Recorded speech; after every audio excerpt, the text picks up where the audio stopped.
Mi prima mintió diciendo que la había embarazado. Mis padres me repudiaron. Mi esposa me dejó y tuve que abandonar la universidad y empezar de 0 a 3 estados de distancia. 12 años después, me enteré del funeral de mi madre por Facebook y una prueba de ADN finalmente reveló la impactante verdad que lo cambió todo. La acusación llegó un martes. Estaba en mi segundo año en la Universidad Estatal estudiando ingeniería mecánica, casado desde hacía 8 meses con mi novia del instituto, Rachel. La vida tenía ese brillo del matrimonio reciente en el que todo parecía posible. Mi prima Jennifer se había estado quedando con mis padres durante 3 semanas después de tener problemas con su compañera de piso. Tenía 21 años, uno menos que yo, y habíamos crecido juntos como hermanos, ya que sus padres vivían a 2 calles de distancia. Apareció en mi apartamento mientras Rachel estaba en su rotación clínica de enfermería. Tenemos que hablar, dijo Jennifer. Tenía los ojos rojos y el rímel corrido. Estoy embarazada. Mi primer pensamiento fue de compasión. ¿Se lo has dicho a tus padres? ¿Necesitas ayuda para decidir qué hacer? Es tuyo. Al principio, no procesé sus palabras. Quedaron flotando en el aire como humo, sin forma e imposibles de asir. ¿Qué? ¿El bebé? Es tuyo, Marcus. Ahora lloraba, todo su cuerpo temblaba. Aquella noche, hace 3 meses, cuando Rachel estaba visitando a su hermana, viniste a casa de tus padres. Estábamos viendo películas y las cosas simplemente pasaron. La sangre se me heló en las venas. Jennifer, eso nunca pasó. Yo estuve en casa esa noche. Rachel no visitó a nadie hace 3 meses. Estás mintiendo para protegerte. Su voz se quebró. Tengo las fechas. Lo tengo todo apuntado. Llegaste sobre las 9. Bebimos un poco de vino y te aprovechaste de mí. De repente, el apartamento se sentía demasiado pequeño, como si las paredes se me echaran encima. Esto es una locura. Nunca te he tocado. Jamás lo haría. Se lo voy a contar a mis padres esta noche. Merecen saberlo. Se puso de pie, tambaleándose ligeramente. Pensé que harías lo correcto, pero supongo que me equivoqué contigo. Se fue antes de que pudiera decir nada más. Rachel llegó a casa 2 horas después y me encontró dando vueltas por el salón. Le conté todo, las palabras saliendo atropelladamente en un torrente de pánico. Escuchó, su rostro palideciendo con cada frase. ¿Estás diciendo que miente? La voz de Rachel era cuidadosa, controlada. Miente por completo. Nada de eso ocurrió. No sé por qué está haciendo esto, pero no es verdad. Estuviste mucho en casa de tus padres durante esa época. Les ayudaste con la renovación del sótano.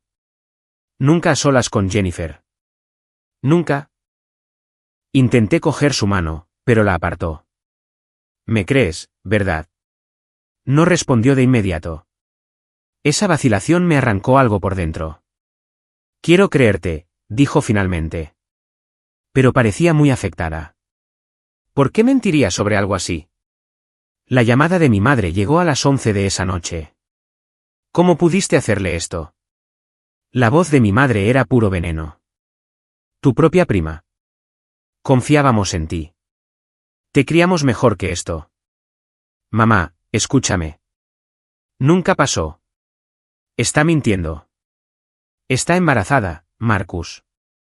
Se hizo una prueba. Mañana va al médico y nos lo contó todo sobre esa noche. ¿Cómo la presionaste? ¿Cómo tenía demasiado miedo para decir que no por ser tu familia? Eso no es verdad. Nada de eso es verdad.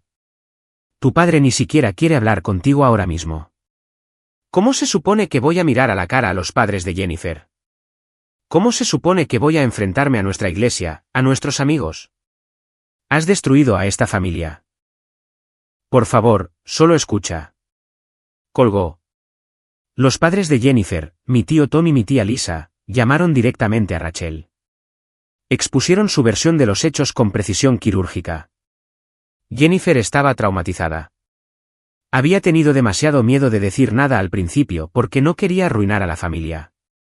Finalmente se había derrumbado y se lo había confesado a su madre, que había notado que no comía, que no dormía. La cronología encajaba perfectamente. Tenía mensajes de texto que le había enviado a una amiga insinuando que algo terrible había pasado, pero con demasiado miedo para dar nombres. Esos textos probablemente fueron fabricados o sacados completamente de contexto, pero a nadie le importó. Rachel se mudó 3 días después. Necesito espacio para pensar, dijo, con la maleta ya hecha. Esto es demasiado, Marcus. Toda tu familia dice una cosa y tú dices otra. Ya no sé qué creer. Eres mi esposa. Se supone que debes creerme. Quiero hacerlo. Las lágrimas surcaban su rostro. Pero, ¿y si me equivoco? ¿Y si te apoyo y resulta que lo hiciste?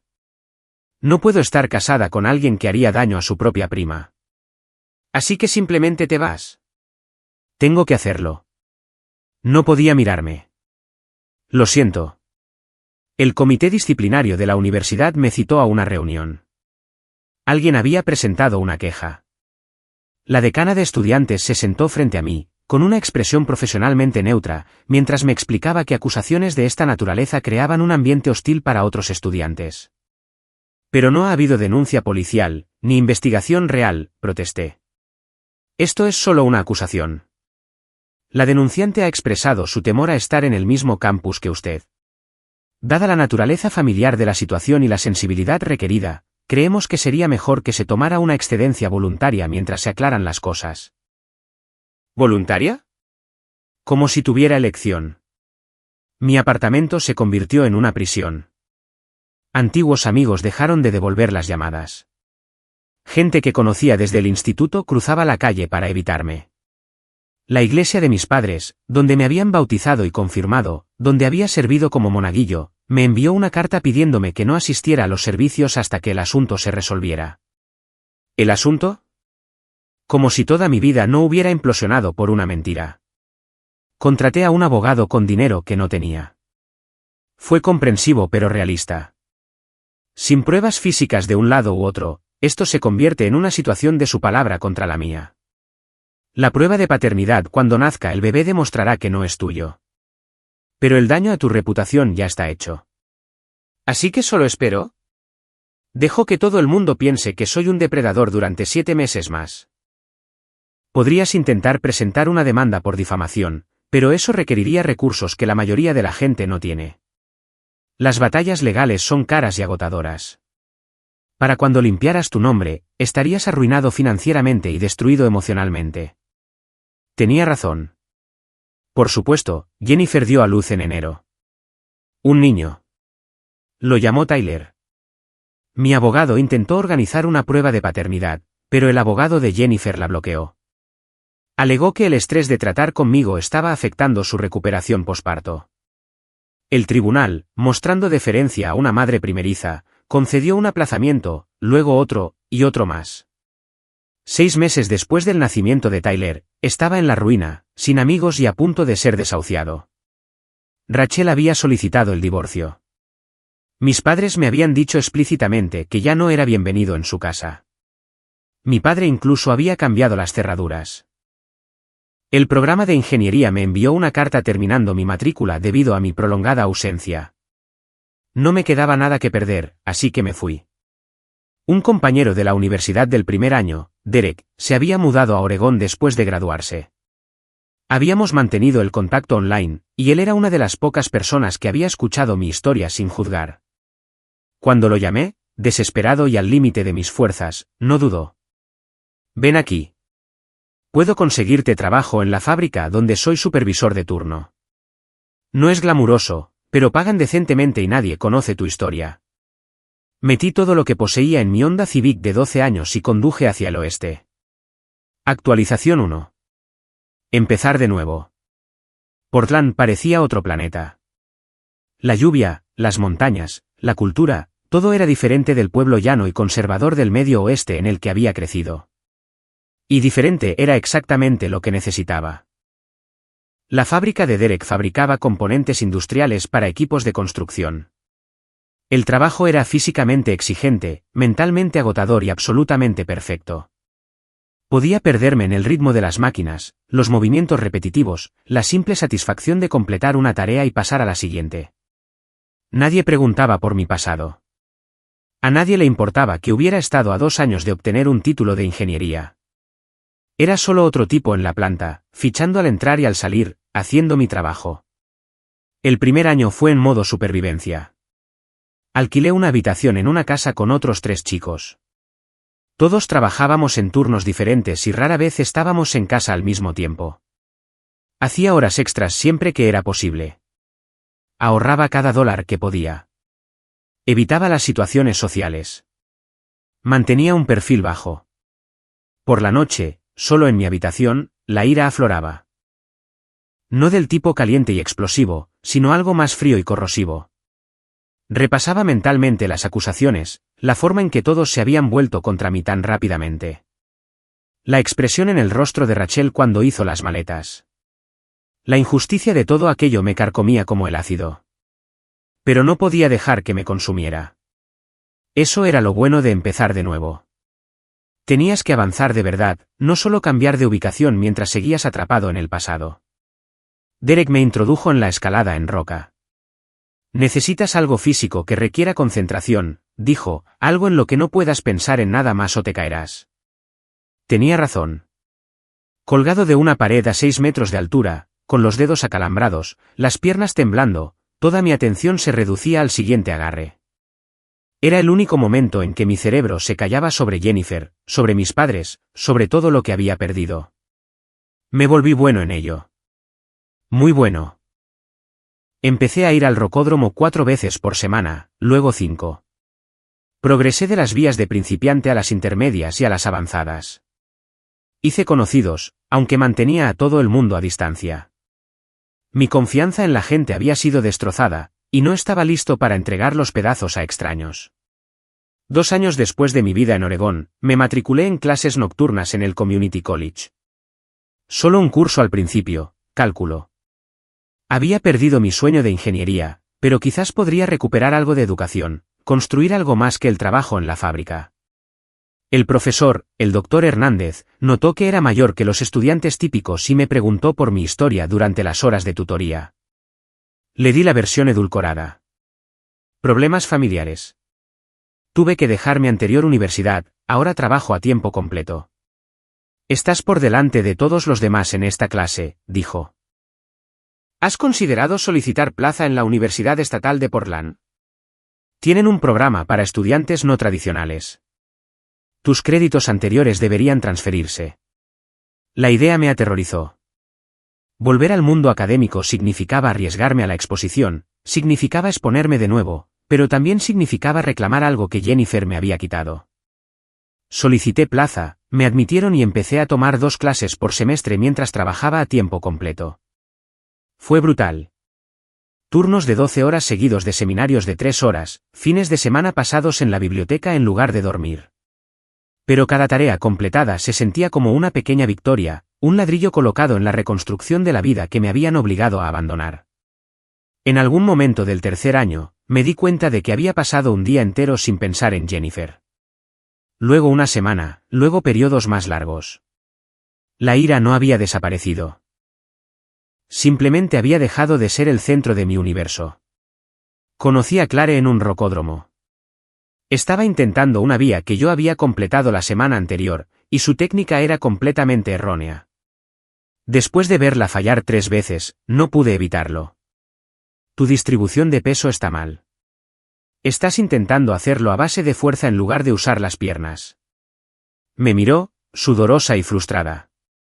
¿Y tú eres un experto? Llevo 4 años escalando aquí.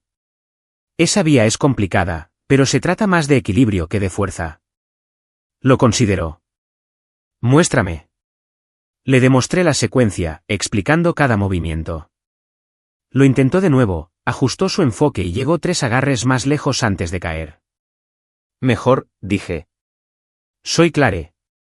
Marcus. Empezamos a escalar juntos una vez por semana, luego 2, y luego la mayoría de los días que ambos estábamos libres.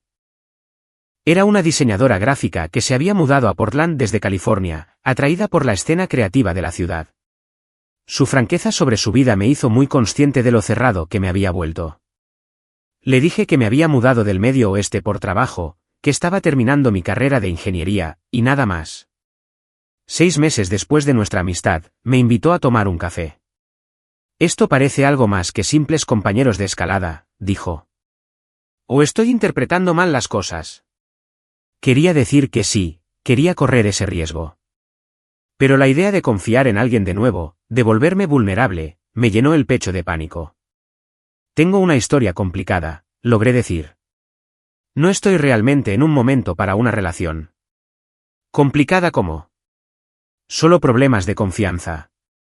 No tiene nada que ver contigo. Me estudió durante un largo momento. Todo el mundo tiene un pasado, Marcus. La cuestión es si vas a dejar que defina tu futuro. Empezamos a salir lentamente. Le hablé de Rachel, del divorcio, pero no de Jennifer. Eso se sentía demasiado crudo, demasiado arriesgado.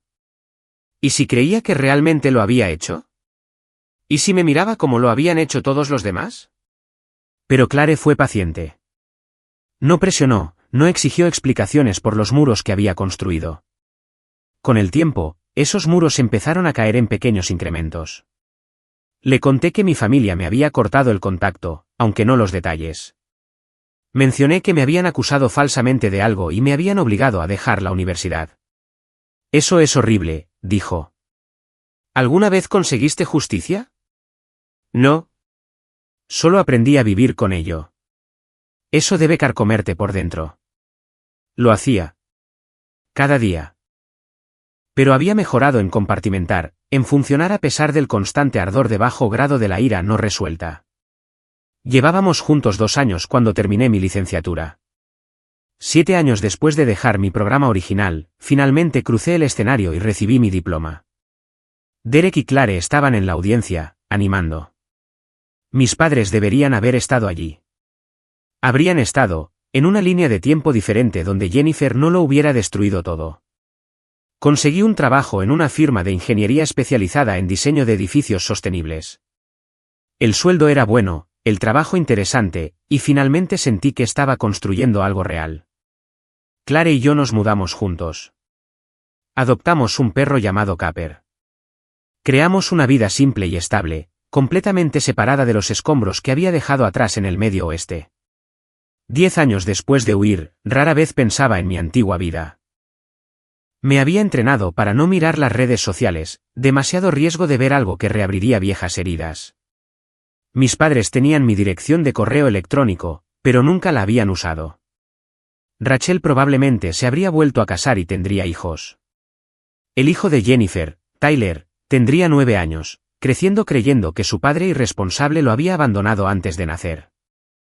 A veces me preguntaba si alguien de mi pueblo natal pensaba en mí, si alguna vez habían cuestionado la historia de Jennifer, si mis padres sentían alguna culpa por lo rápido que me habían descartado. Sin embargo, en su mayor parte, había seguido adelante, construido una nueva vida desde cero, encontrado la felicidad a pesar de todo. Entonces, Facebook me envió una notificación que no esperaba. Era un viernes por la mañana. Estaba preparando café antes del trabajo cuando abrí mi teléfono sin pensar y lo vi. Te han etiquetado en una publicación. La cuenta que me etiquetó era una que no reconocía. Sarah Michey, un nombre del instituto que recordaba vagamente. Curioso, hice clic. La publicación era un anuncio fúnebre. Con el corazón roto compartimos que Linda Warren falleció ayer tras una breve enfermedad.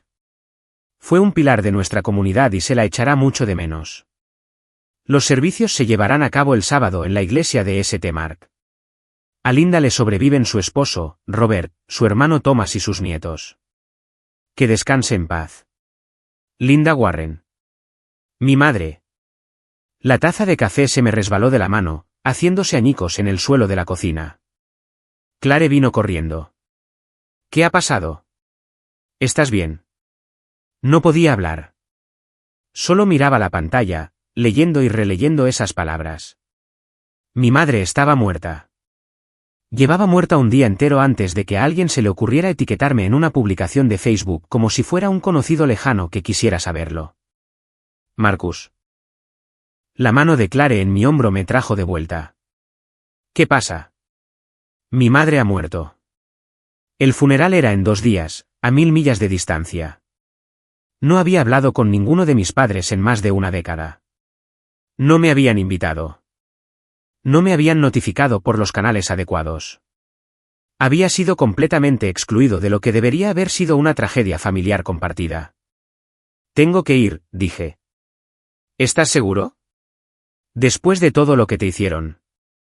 No estaba seguro de nada, pero algo se había desatado dentro de mí. Una masa calcificada de dolor y rabia no procesados. Mi madre estaba muerta. Cualquier oportunidad que hubiera habido de reconciliación, de verdad, de justicia, se había ido. Murió creyendo que su hijo era un depredador. Murió habiéndome repudiado sin escuchar mi versión, sin exigir pruebas, sin luchar por mí como una madre debería. Tengo que verlo, dije. Tengo que verlos. De lo contrario, esto me va a consumir vivo. Clare me ayudó a reservar un vuelo. Hizo una maleta mientras yo estaba sentado en el sofá, entumecido y vacío. Me llevó al aeropuerto. Aunque apenas registré el viaje, el avión aterrizó en el Medio Oeste el sábado por la mañana. Alquilé un coche, conduje por las autopistas familiares que había recorrido de adolescente, pasando por salidas que reconocía y puntos de referencia que desencadenaban recuerdos que había enterrado. Mis manos temblaban en el volante.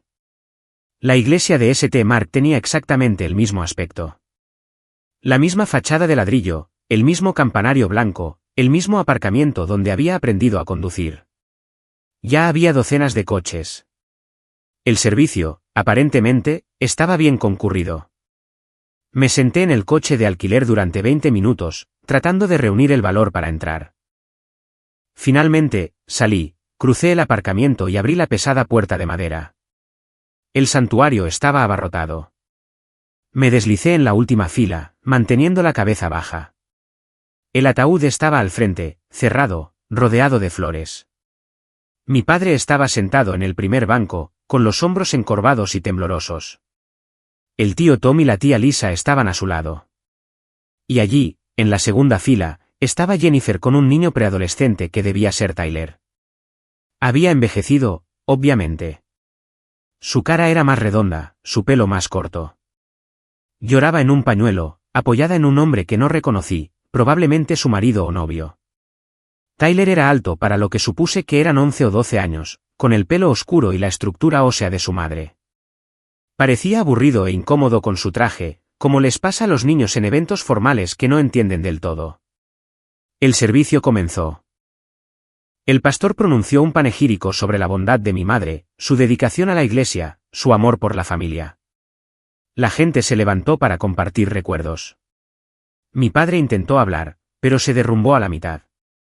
El tío Tom terminó por él, hablando de cómo mi madre había sido como una hermana para él. Como siempre había estado ahí para la familia, cuánto se la echaría de menos. Nadie me mencionó. Era como si nunca hubiera existido. Después del servicio, hubo una recepción en el sótano de la iglesia. Debería haberme ido. Debería haber salido y conducido directamente de vuelta al aeropuerto. Pero necesitaba ver a mi padre de cerca. Necesitaba mirar a Jennifer. Necesitaba algo que no podía nombrar. Bajé las escaleras y me adentré en la multitud. La gente estaba agrupada compartiendo historias y comiendo sándwiches. Cogí una taza de café y me situé cerca de la pared, observando.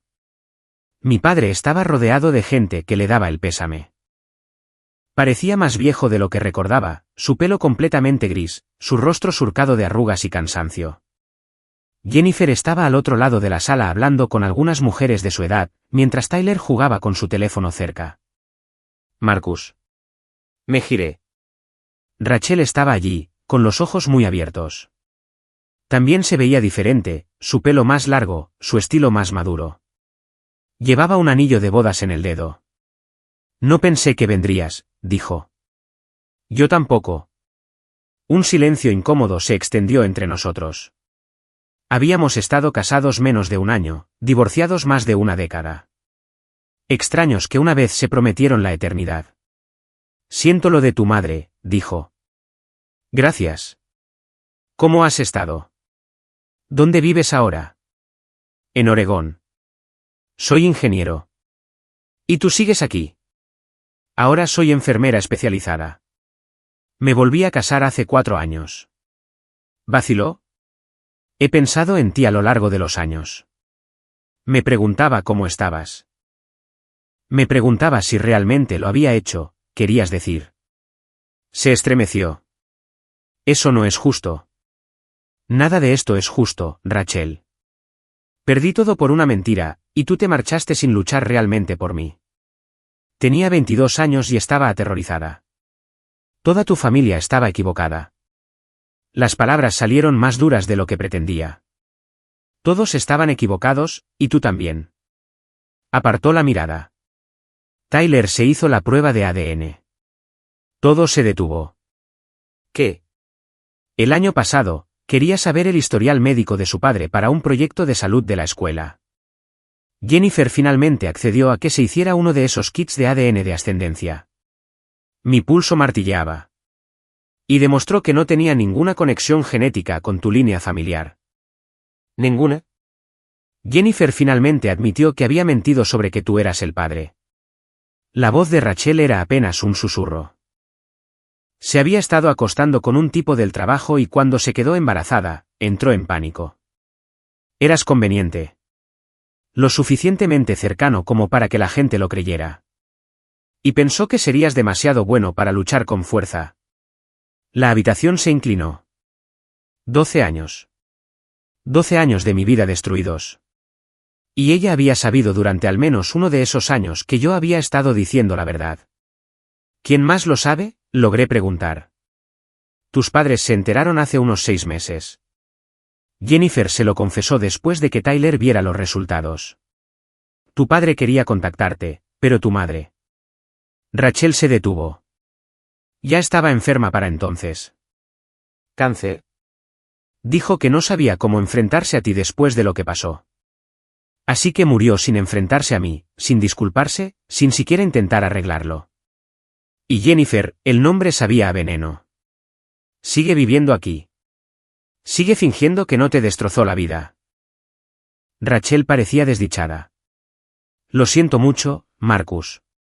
Debería haberte creído. Todos deberíamos haberlo hecho. Dejé mi taza de café antes de que pudiera lanzarla. Al otro lado de la sala, Jennifer se reía de algo que alguien había dicho, completamente tranquila. Tyler seguía con su teléfono, ajeno a la bomba que su prueba de ADN había detonado. ¿Tyler lo sabe?, pregunté. ¿Sabe que su madre mintió y arruinó la vida de una persona inocente? No lo creo. Jennifer le dijo que su verdadero padre no estaba interesado en involucrarse. Lo hizo sonar como si fuera mutuo, como si ella hubiera elegido criarlo sola. Más mentiras. Capa sobre capa de mentiras. Me alejé de Rachel sin decir una palabra más. Caminé directamente a través de la sala de recepción hacia Jennifer. La gente se apartó, sintiendo algo en mi expresión que les advertía que se movieran. Jennifer me vio venir. El color desapareció de su rostro. Marcus, susurró. No pensé que se lo dirías a ellos, dije. Mi voz era baja, pero se oía. La gente cercana dejó de hablar, se giró para mirar. Dile a todos los aquí presentes lo que hiciste. Este no es el momento ni el lugar. Destruiste mi vida con una mentira. Mi madre murió creyendo que yo era un violador. Me lo quitaste todo. Mis manos estaban apretadas a los costados. Diles la verdad o lo haré yo. El marido de Jennifer, supuse que era él, dio un paso adelante. Oye, amigo, necesitas calmarte. Esto no te concierne. No aparté los ojos de Jennifer. La prueba de ADN. La prueba de ADN de Tyler. Diles lo que demostró. Su rostro se desmoronó. A nuestro alrededor, la multitud crecía, atraída por la confrontación. Pude ver a mi padre abriéndose paso entre el grupo. El tío Tom justo detrás de él. Marcus, por favor, susurró Jennifer. Aquí no. No en el funeral de tu madre. No tienes derecho a pedirme piedad. No después de lo que hiciste. Mi padre nos alcanzó. De cerca, parecía antiguo, vaciado por el dolor. Hijo. No me llames así. Las palabras salieron como metralla. Perdiste el derecho a llamarme así hace 12 años, cuando cambiaste las cerraduras y me dijiste que estaba muerto para ti. Lo sé. Su voz se quebró. Sé lo que hicimos, y no hay excusa. Tu madre y yo. Cometimos un terrible error. Deberíamos haberte escuchado. Deberíamos haber exigido pruebas. Te fallamos como padres. Un terrible error. La risa que me salió fue amarga. No cometisteis un error. Tomasteis una decisión. Elegisteis creerla a ella por encima de vuestro propio hijo. Me tirasteis como si fuera basura. Jennifer lloraba abiertamente, con el brazo de su marido alrededor de sus hombros. Tyler había levantado la vista de su teléfono, observando la escena con ojos grandes y confundidos. El tío Tom intentó intervenir. Marcus, sabemos que estás molesto, pero...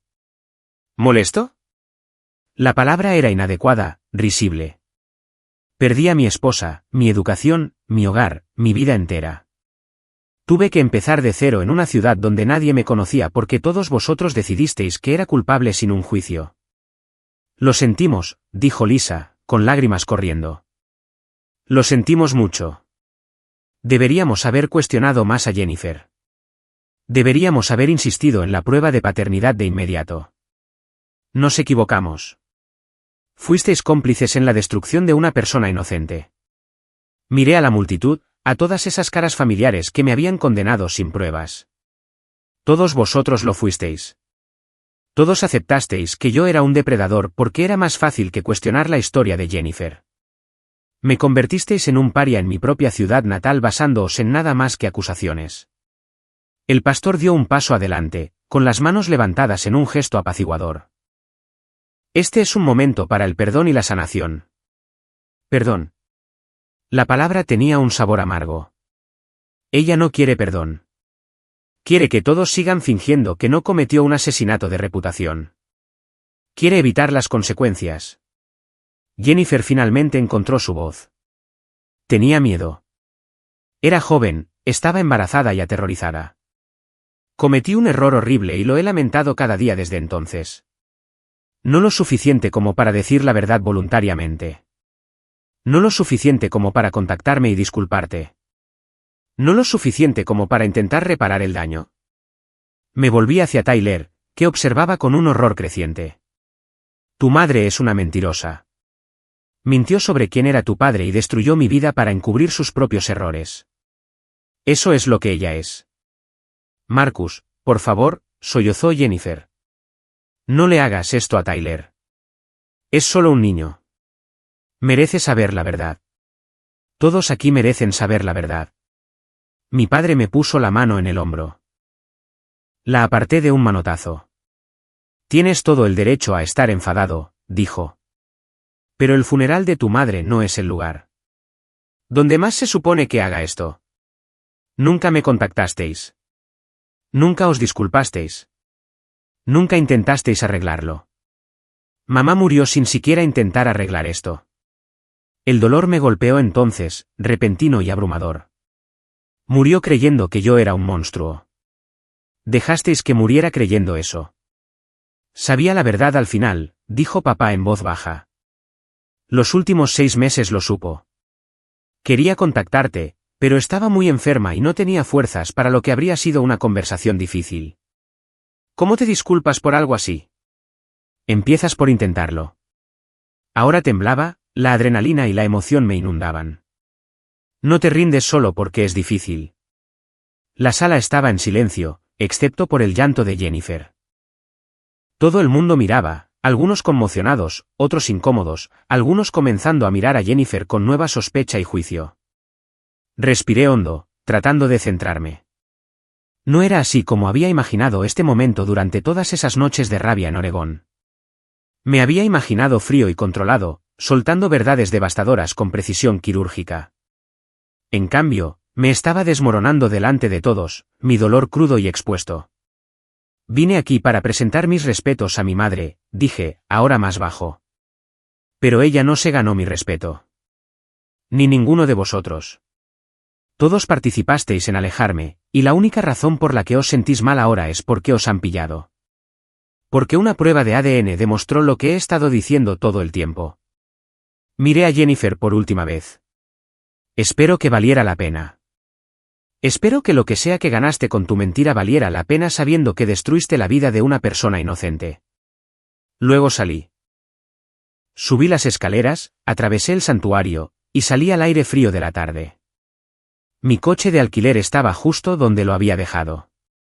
Me subí, arranqué el motor y conduje.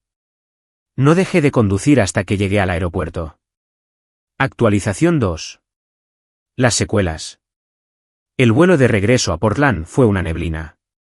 Me senté en mi asiento junto a la ventana, observando el mosaico de campos y ciudades pasar por debajo, sintiéndome a la vez vacío y desbordado. Todo lo que había enterrado durante 12 años había estallado de golpe, y no sabía cómo procesarlo. Clare me recogió en el aeropuerto. Con una mirada a mi cara, me envolvió en un abrazo sin hacer preguntas. Vamos a casa, dijo. Esa noche, se lo conté todo. La historia completa que nunca había compartido del todo. La acusación de Jennifer, la forma en que mi familia se había vuelto contra mí, los años de exilio, los resultados de la prueba de ADN, la confrontación en el funeral. Escuchó sin interrumpir, sosteniendo mi mano. Deberías demandarla, dijo Clare cuando terminé. Lo que hizo fue difamación. Perdiste años de tu vida, tu educación, tu primer matrimonio. Tiene que haber un recurso legal. Tal vez. Me sentía agotado, exprimido. No sé si tengo la energía para esa batalla. No tienes que decidirlo ahora. Solo que sepas que tendrías todo el derecho a hacerlo. A la mañana siguiente, mi teléfono empezó a explotar con notificaciones. Al parecer, alguien había grabado mi confrontación con Jennifer y la había subido a internet. El vídeo era granulado y el audio no era muy bueno, pero los momentos clave estaban todos ahí, Jennifer admitiendo que había mentido, mi padre reconociendo que me habían fallado, Tyler enterándose de la verdad sobre su paternidad. Se había hecho viral en el ecosistema de redes sociales de mi ciudad natal. La gente estaba tomando partido, la mayoría condenando a Jennifer y a mi familia.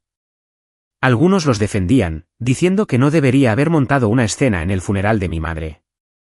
Unos pocos cuestionaban si yo estaba diciendo la verdad, incluso con la admisión de Jennifer en cámara. Mi padre llamó. Dejé que fuera al buzón de voz.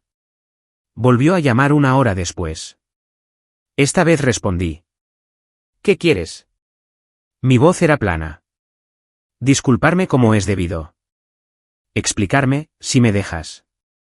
Sonaba agotado. Sé que no arreglará nada, pero mereces escucharlo directamente de mí. Vale, te escucho. Respiró temblorosamente. Cuando Jennifer vino a nosotros con su historia, fue tan convincente. Tenía fechas, detalles, reacciones emocionales que parecían genuinas. Tu madre y yo. La conocíamos desde que nació.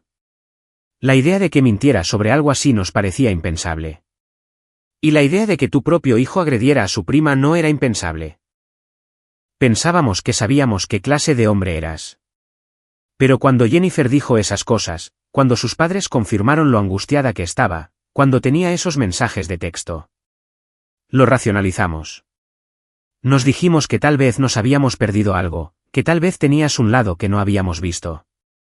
La gente se convence de cosas terribles cuando teme la alternativa. La alternativa de que tu sobrina era una mentirosa. Sí. La admisión sonó dolorosa. Era más fácil creer que habías cometido un terrible error que creer que Jennifer lo había fabricado todo. Te fallamos fundamentalmente como padres. Elegimos el camino de menor conflicto familiar en lugar de exigir pruebas y apoyar a nuestro hijo. ¿Y ahora? Ahora soy un viudo que pasó los últimos meses de vida de su esposa lidiando con las consecuencias de nuestros errores. Tu madre quedó devastada cuando nos enteramos de la verdad. Quería contactarte, pero el cáncer era agresivo y no tenía fuerzas para lo que habría sido una conversación difícil. ¿Murió con remordimientos, Marcus? La consumió al final. Parte de mí se sintió reivindicado por eso. Una parte más oscura se alegró de que hubiera sufrido, aunque me odiaba por sentirlo. ¿Y Jennifer? ¿Qué consecuencias está enfrentando? Ella y su marido están hablando de mudarse. El vídeo de vuestra confrontación la ha vuelto bastante impopular por aquí. Tyler lo está pasando mal en la escuela. Los niños dicen que su madre es una mentirosa, que toda su vida está construida sobre una mentira. La están acosando en línea. Bien, pensé. Que sienta una fracción de lo que yo sentí. Pero en voz alta, dije, eso no es culpa mía. Yo no publiqué el vídeo. Yo no pedí nada de esto. Lo sé. Papá se quedó en silencio un momento. Esperaba que quizás pudiéramos hablar más. No ahora si no estás listo, pero con el tiempo. Me gustaría intentar tener algún tipo de relación contigo, aunque solo sean llamadas telefónicas de vez en cuando. Sigues siendo mi hijo, aunque no actúe como tal. No sé si puedo hacer eso, dije honestamente. No sé si podré volver a confiar en ti. Es justo. Pero si cambias de opinión, aquí estaré. Colgamos. Me quedé con el teléfono en la mano, sintiendo nada y todo a la vez. Durante las siguientes semanas, más gente de mi pasado se puso en contacto. Algunos enviaron disculpas. Algunos intentaron justificar su comportamiento. Algunos pidieron detalles sobre mi vida actual, tratando toda la situación como un chisme que podían consumir.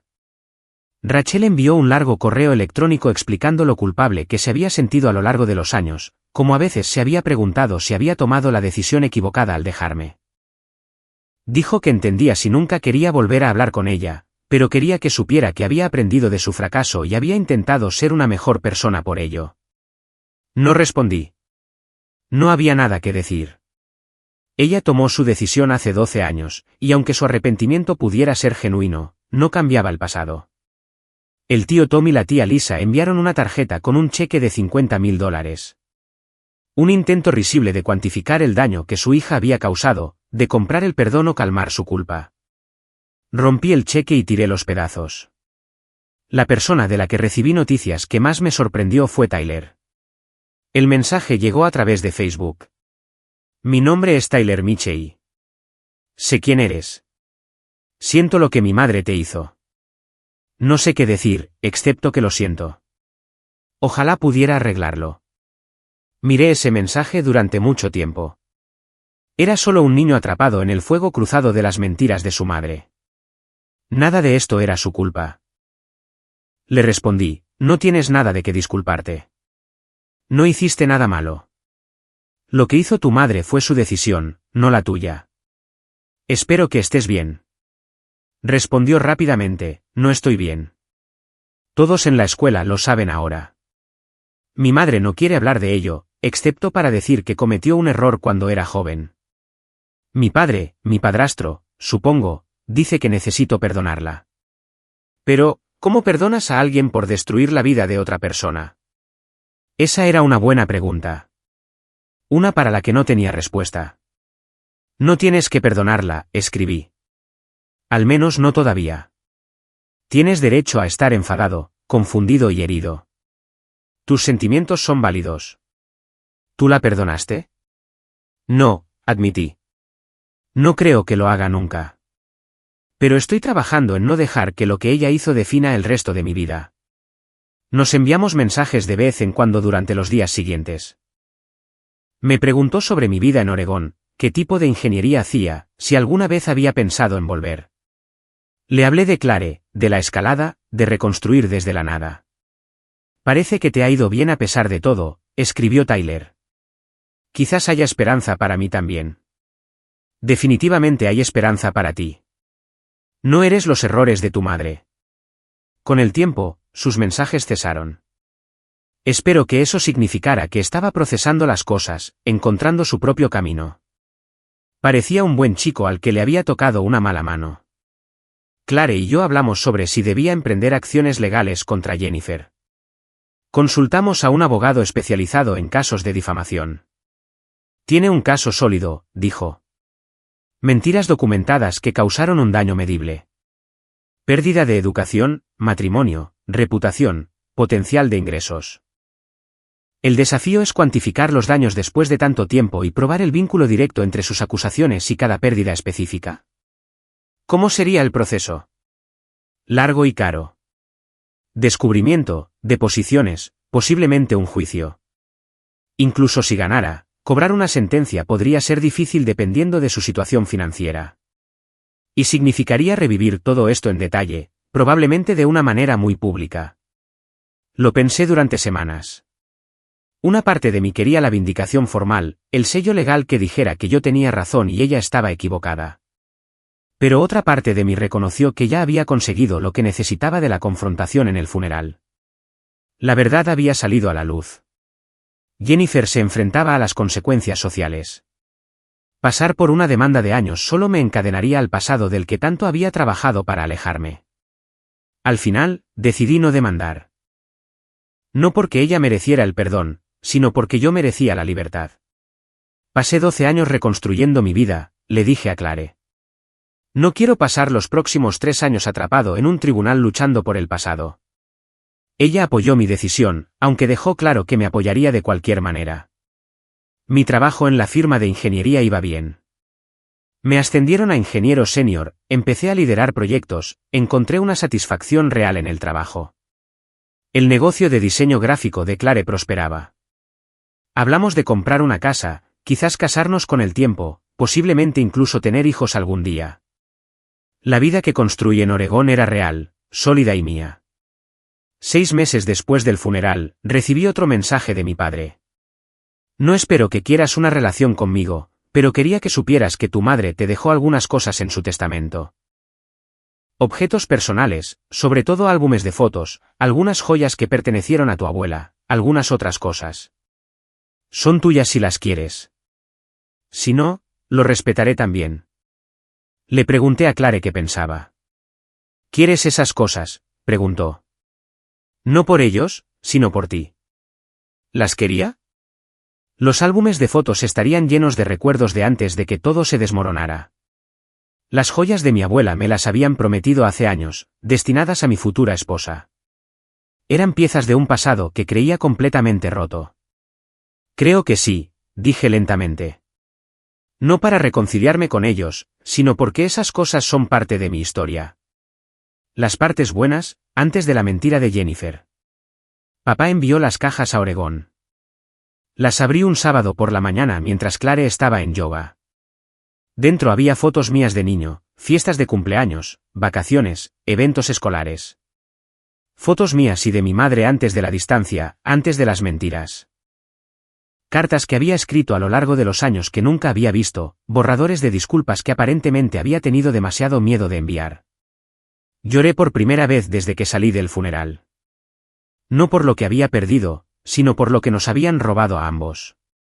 Mi madre y yo deberíamos haber tenido esos años juntos. Ella debería haber luchado más por mí. Yo debería haber tenido la oportunidad de escuchar su disculpa mientras estaba viva. Pero el duelo no es lógico ni justo. Simplemente es. Guardé algunas de las fotos. Puse las joyas de mi abuela en una caja de seguridad para el futuro. Las cartas de mi madre las leí una vez y luego las guardé. Quizás algún día estaría listo para volver a mirarlas. Quizás no. Mi padre y yo empezamos a hablar de vez en cuando. Llamadas breves cada pocos meses. Actualizaciones superficiales sobre nuestras vidas. No era exactamente una reconciliación, más bien dos personas tratando de averiguar si quedaba alguna base sobre la que construir. Algunos días pensaba que tal vez sí. Otros días, sabía que se había roto demasiado para repararlo por completo. Jennifer nunca se puso en contacto. Oí por ahí que ella y su marido se habían divorciado, que se había mudado a otro estado, que Tyler había elegido vivir con su padrastro en lugar de seguirla. Su vida había implosionado de maneras diferentes a la mía. Y aunque no podía sentir simpatía, tampoco me regodeaba en ello. Simplemente era alguien que había tomado decisiones terribles y estaba viviendo con las consecuencias. Un año después del funeral, Clare y yo nos comprometimos. Planeamos una pequeña boda en las montañas a las afueras de Portland, solo con amigos cercanos y familia elegida. Derek fue mi padrino. Mi padre preguntó si podía asistir, y después de una larga consideración, le dije que no. Algunos puentes no se podían reconstruir, sin importar cuánta culpa o arrepentimiento pesara en el otro lado. El día de mi boda, de pie en el altar viendo a Clare caminar hacia mí, sentí que algo cambiaba. La ira que había llevado durante tanto tiempo finalmente se había calcificado en algo manejable. No era perdón, ni olvido, sino aceptación. Esta era mi vida ahora. No la que me habían robado, sino la que había construido sobre los escombros. Jennifer me había quitado mi primer matrimonio, mi educación, mi familia y años de mi vida. Pero no me había quitado la capacidad de amar de nuevo, de construir de nuevo, de encontrar la alegría de nuevo. Eso, de alguna manera, había logrado conservarlo. La ceremonia fue simple y perfecta. Escribimos nuestros propios votos, y cuando fue mi turno de hablar, miré a Clare y dije lo más verdadero que sabía: me ayudaste a recordar que no todo el mundo se va. Que algunas personas se quedan incluso cuando las cosas son difíciles. Que la confianza, una vez rota, puede reconstruirse con la persona adecuada. Prometí ser digno de esa confianza cada día por el resto de nuestras vidas. Ella lloraba. Yo lloraba. Casi todo el mundo lloraba. Después, en la recepción, Derek me llevó a un lado. Lo lograste, dijo. Realmente lo superaste. Con mucha ayuda, dije. Podrías haber dejado que lo que pasó te destruyera por completo. Pero no lo hiciste. Construiste algo nuevo. Eso requiere agallas. Tenía razón. Me había costado todo lo que tenía, pero lo había hecho. Esa noche, acostado junto a Clare en nuestra habitación de hotel, pensé en la persona que había sido a los 22 años. Joven, confiado, sin preparación para la traición. Esa versión de mí se había ido, destruida por las mentiras de Jennifer y el fracaso de mi familia. A veces lo lloraba, a ese chico optimista que pensaba que la gente era fundamentalmente buena. Que la verdad siempre prevalecía.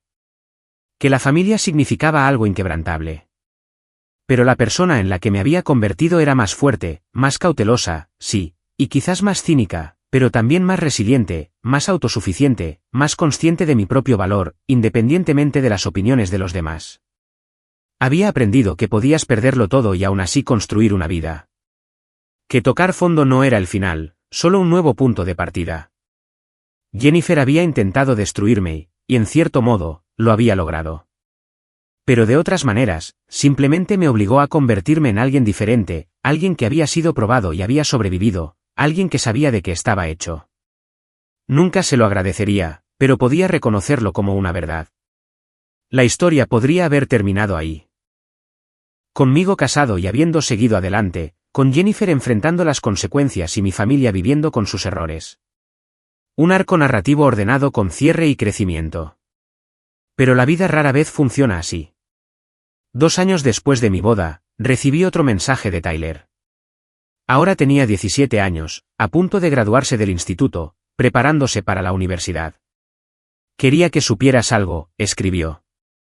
Me hice otra prueba de ADN, una más completa. Encontré a mi padre biológico. Se llama David Martínez. Era el supervisor de mi madre en su antiguo trabajo. Está casado, tiene 3 hijos y no tenía ni idea de que yo existía. Cuando lo contacté, se sorprendió, pero estuvo dispuesto a conocerme. Llevamos hablando unos meses y es un tipo decente. Nunca supo que mi madre estaba embarazada. Ella nunca se lo dijo. Así que Jennifer le había mentido a todo el mundo. No solo a mí, sino también al verdadero padre de Tyler. Había elegido la opción nuclear en lugar de enfrentar las consecuencias de una aventura con su jefe. Pensé que querrías saber que ahora tengo respuestas, continuó Tyler. Y quería darte las gracias por ser amable conmigo cuando tenías todas las razones para no serlo. No tenías que responder a mis mensajes ni tratarme con respeto. Pero lo hiciste, y eso significó mucho. Espero que tu vida en Oregón sea buena. Espero que seas feliz. Le mostré el mensaje a Clare. Pobre chico, dijo. Su madre le mintió a todo el mundo, incluido a él, durante toda su vida. Al menos ahora tiene respuestas. Y parece que su padre biológico está dando la cara. ¿Le vas a responder? Lo pensé. Tyler había sido un espectador inocente en la destrucción de Jennifer, y parecía estar trabajando duro para convertirse en su propia persona a pesar del caos de sus orígenes. Sí, dije. Creo que lo haré. Escribí, Me alegro de que hayas encontrado a tu padre biológico y de que te esté tratando bien. Mereces saber la verdad sobre tus orígenes, aunque fuera complicada. Por si sirve de algo, pareces tener la cabeza bien amueblada a pesar de todo. Eso es mérito tuyo, no de tus circunstancias.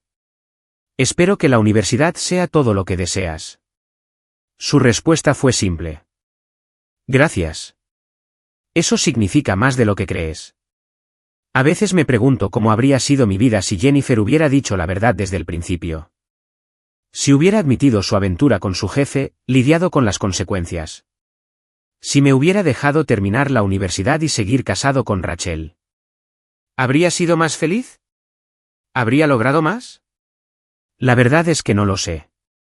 Esa vida paralela donde todo salió según lo planeado es solo una fantasía. Esta es la vida que me tocó. La en la que fui traicionado, exiliado, obligado a reconstruir desde la nada y, finalmente, encontré un tipo diferente de felicidad. ¿Es mejor o peor que la vida que planeé? Imposible decirlo. Es simplemente diferente, y es mía.